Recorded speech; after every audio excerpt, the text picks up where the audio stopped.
Daniel 3, 4-6. Then an herald cried, Unto you it is commanded, O people, nations and languages, that at what time ye hear the sound of the cornet, flute, harp, sackbut, psaltery, dulcimer, and all kinds of music, ye fall down and worship the golden image that Nebuchadnezzar the king hath set up.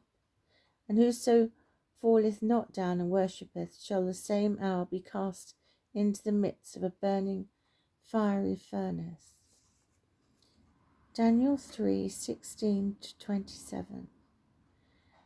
Shadrach, Meshach, and Abednego answered and said to the king, O Nebuchadnezzar, we are not careful to answer thee in this matter. If it be so, our God, whom we serve, is able to deliver us from the burning fiery furnace, and he will deliver us out of thine hand, O king. But if it not be known unto thee, O king, that we will not serve thy gods, nor worship the golden image which thou hast set up. Then was Nebuchadnezzar full of fury, as the form of his visage was changed against Shadrach, Meshach, and Abednego. Therefore he spake and commanded that they should heat the furnace 7 times more than it was to be heated. And he commanded the most mighty men that were in his army to bind Shadrach, Meshach, and Abednego, and to cast them into the burning fiery furnace. Then these men were bound in their coats, their hosen, and their hats, and their other garments, and were cast into the midst of the burning fiery furnace. Therefore, because the king's commandment was urgent, and the furnace was exceeding hot, the flame of the fire slew those men that took up Shadrach, Meshach, and Abednego. And the 3 men, Shadrach, Meshach, and Abednego, fell down bound into the midst of the burning fiery furnace. Then Nebuchadnezzar the king was astonied, and rose up in haste, and spake, and said unto his counselors, Did we not cast 3 men bound into the midst of the fire?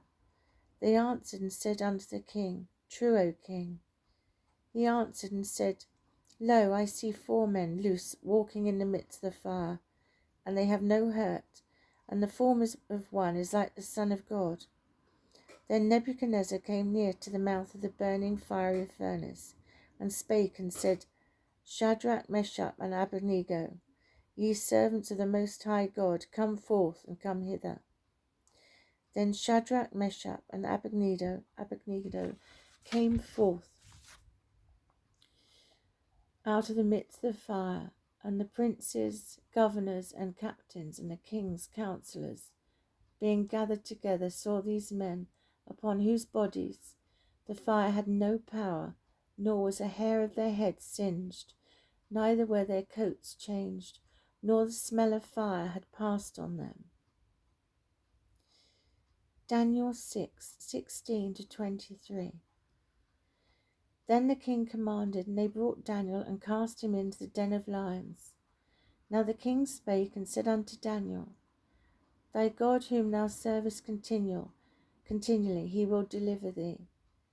And a stone was brought and laid upon the mouth of the den, and the king sealed it with his own signet, and with the signet of his lords, that the purpose might not be changed concerning Daniel. Then the king went to the palace the night, fasting, neither were instruments of music brought before him, and his sleep went from him. Then the king arose very early in the morning, went in haste unto the den of the lions, and when he came to the den, he cried with a lamented voice unto Daniel. And the king spake and said to Daniel, O Daniel, servant of the living God, is thy God whom thou servest continually able to deliver thee from the lions? Then said Daniel unto the king, O king, live for ever. My God hath sent his angel, and has shut the lions' mouths, that they have not to hurt me, for as much as before him innocently was found in me, and also before thee, O king, have I done no hurt. Then the king exceedingly glad for him, and commanded that they should take Daniel up out of the den. So Daniel was taken up out of the den, and no manner of hurt was found upon him, because he believed in his God.